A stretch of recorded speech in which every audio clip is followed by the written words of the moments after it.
Hello! In this video, I'll be breaking down how I made this short looping animation using Blender.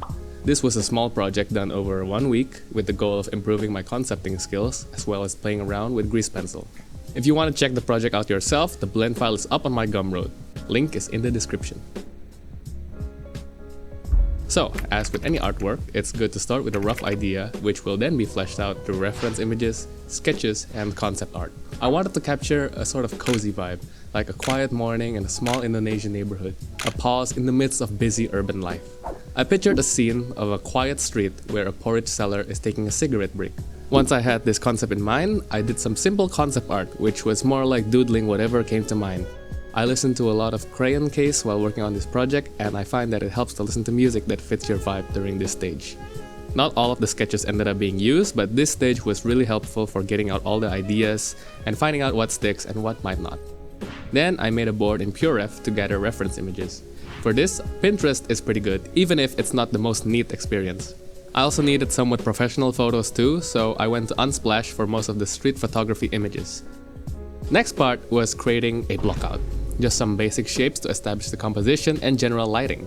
So I hopped onto Blender, and at this point I still couldn't fully envision what I wanted the final product to look like. So there was a lot of trial, error, and experimenting.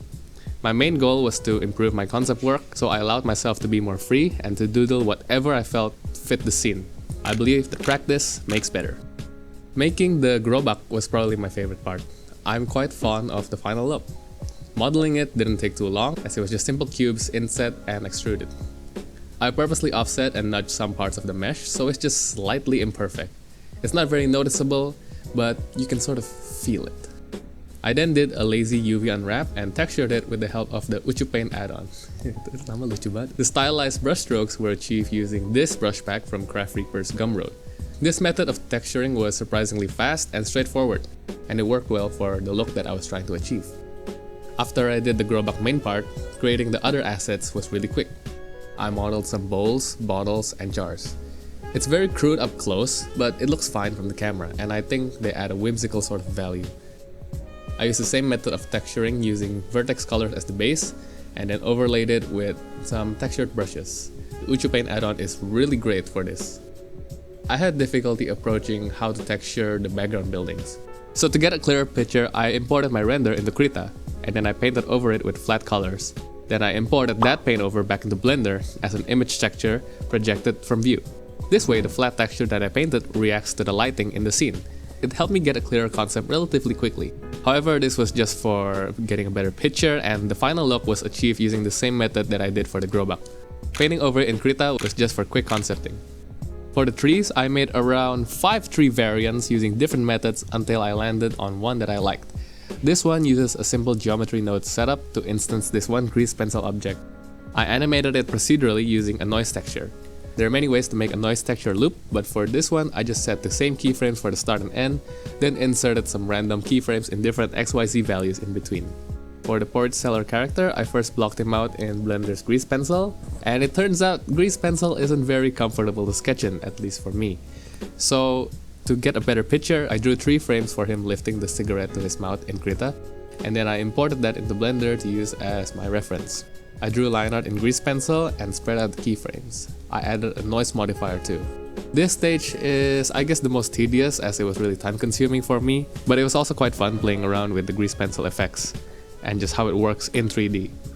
Very powerful stuff.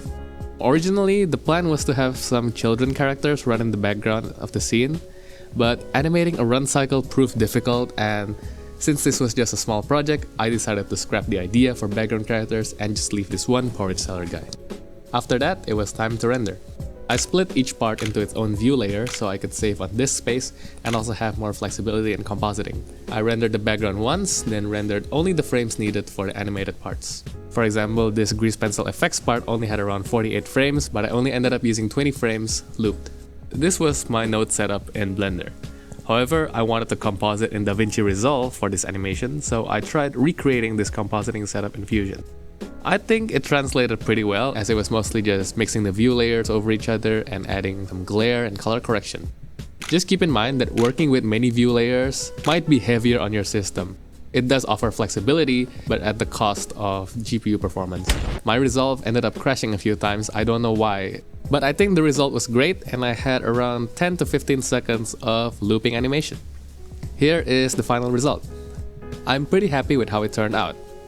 Lately, I've been leaning into more graphic and whimsical art styles, so it was a nice opportunity to play around with visuals here. Again, the blend file for this project is up on my Gumroad. You can check it out in the link in the description.